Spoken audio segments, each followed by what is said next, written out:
Welcome back to my channel. So in this video, pag-uusapan natin kung paano mag-extend ng due date sa Digido. So Digido is an online loan platform, no collateral na short-term loan. So because of that, may pa 7 days lang, 14 days, 21 days lang yung due date. And gustuhin man natin na makamit ng due date na, makabayad sa due date, nangyayari talaga na kinakapos. So, buti na lang yung OLA na to is meron po siyang loan extension, which is may advantage, saka may disadvantage, and yun yung pag-uusapan natin sa video na to. But yung first, yung very main topic natin is paano nga ba i-extend ang due date. And ipapakita ko sa inyo kung ano yung mai-expect nyo dito para malaman nyo if it's worth it, kung advantages ba na i-take nyo to o hindi, ano ba yung purpose nito. And para dun sa malaki yung galit sa mga OLAs, kasi para sa kanila talagang negative talaga yung mga OLA, this video is not for you. But for those naman na gustong malaman kung ano ba tong loan, extend the loan button na nakikita nyo kung meron kayong mga Digido app, then stay tuned. Pag umabot tayo ng 30k subscriber, meron akong cellphone giveaway para sa inyo. Mechanics will be announced in future videos. Para maging qualified, kailangan subscriber kayo. So, kung hindi pa kayo subscribe sa channel, subscribe na kayo guys, because I do topics like OLA, buy now, pay later platforms. Guys, kung ayaw nyo sa mga OLA, kung para sa inyo, evil talaga tong mga buy now pay later platform, then this channel and this video is not for you, kasi ayoko ng negativity. Pag-uusapan natin is paano i-extend sa loan sa Digido. This is not a permanent solution. Kumbaga band-aid lang. Kung those na may plano naman talaga na magbayad, may good faith na magbayad, so this can be seen as solution. But like I said, ipapakita ko lang yung process and kayo na ang bahala na mag-judge kung if it will work for you or not. Yung papakita ko sa inyo is my screenshots from my personal Digido account. So, for example, meron kayong loan kay Digido. January pa to. Nanonotice nyo na meron si Digido dito, extend the loan. Nag-click ka na extend the loan, meron kang options. May 7 days, may 14 days, may 21 days, and may 30 days. So, the higher the number of days na i-extend mo ng loan, mas lalaki rin yung babayaran mo. But, remember, ito yung interest lang naman, guys, sa additional dates na yan. Ito, may pakulo siya. For example, 7 days yung i-extend mo. So, technically, yung 7 days na interest mo dyan is 1,050. Pero, nagbigay siya kunyari ng discount. Ewan kung bakit. But anyway, promo, whatever. Basta nag-extend ka ng due date mo dito, guys. So, pagkatapos yan, for example, pinili mo yung 7 days. So, ayun, magpipili ka ng payment method. So, pwede kang online banking, e-wallet, ATM, or over-the-counter.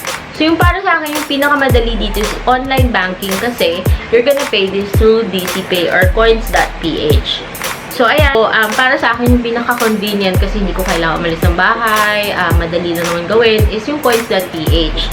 So, yun, pag click mo yung coins.ph, mapupunta ka dun sa window na kung saan makikita mo DragonPay. And again, ito yung medyo redundant, but ito yung process nila eh. So, click mo yung drop-down, select the payment option, and then pipiliin mo ulit si DCPay. So, yung nakita mong online choices kanina, parang inulit niya lang dito. Anyway, so scroll, hanggang sa mapunta sa DCPay or coins.ph na wallet. And then, magka-click ka ng I agree.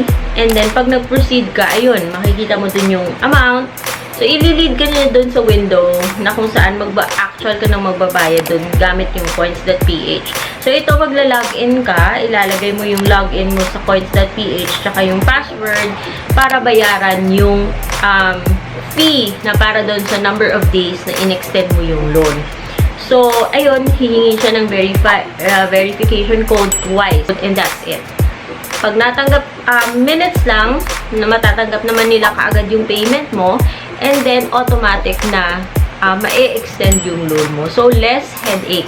Although, guys, again, this is just a temporary solution. So, band-aid siya. Just in case na kapos talaga or hindi kayo makamit ng due date, kaysa naman na pinalampas yung due date, tapos tatawagan kayo ng tatawagan, then syempre masistress tayo.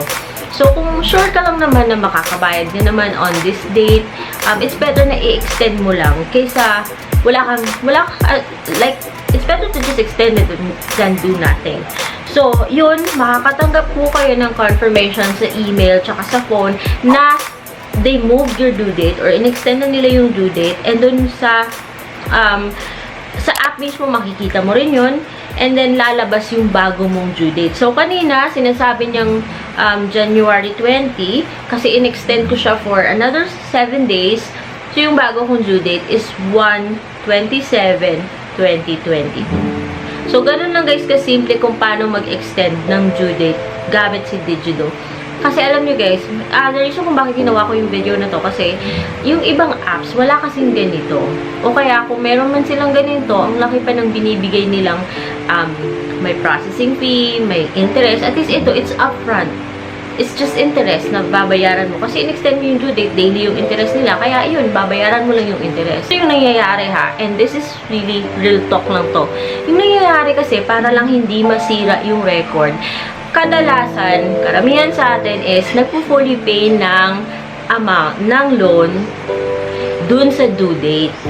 And then, nagre-reload. This is for convenience na. So, instead na magbayad ka ng 6,365 para lang magre-loan ulit na maraming process, yung interest na lang yung babayaran mo para ma-extend yung due date mo. So, this is the idea behind. So, it's not really, ano lang to, para lang hindi ka kulitin, you know, kung i-extend mo yung due date. Kasi alam naman natin na ilang days before the due date, and then, pag lumampas yung due date, is tawag sila na tawag. So, para hindi ka kulitin, hindi ka ma-stress, meron kang peace of mind, while you try to look for the money to actually pay for the loan. So, again guys, nasa inyo kung paano nyo ito i-manage. Yung pinakita ko ay process lang naman, in case hindi pa kayo aware na merong ganito. Kasi yung ibang apps walang ganito guys. So, even yung mga buy now pay later apps na paborito ko, wala silang ganito. So, medyo strict yung ibang apps na pag due date talaga, dapat talaga magbayad ng due date. Again, this video is not meant para i-question kung okay ba si Digido or hindi. It's more of like, what you can do kung kayo nasi-stress kasi palapit na yung due date at wala pang pambayad. So, but then, again, it's up to you kung paano nyo ito manage kasi, this video is meant to be very neutral. Yes, you got it right. Nawala si RoboCash, pinalitan ni Digido. So, para sa inyo na nagtataka kung legit ba o registrado ba si Digido, so if you go to the list of online lending platforms na nakalista dun sa SEC as of November 2, updated November 29, andun po si Digido. Andun po siya sa number 21. So, andun nakikita yung kanyang registration number and then the authority to operate. So, rehistrado po si Digido sa SEC. It means na, just in case meron kayong problema dun kay Digido, pwede nyo siyang isumbong kay Digido is actually something na may pros and cons din at pinag-usapan na natin yan sa previous video ko. If you wanna learn more about Digido, I will put the link in the description box below. So I hope to see you again in my next video, and thanks so much for watching. Bye!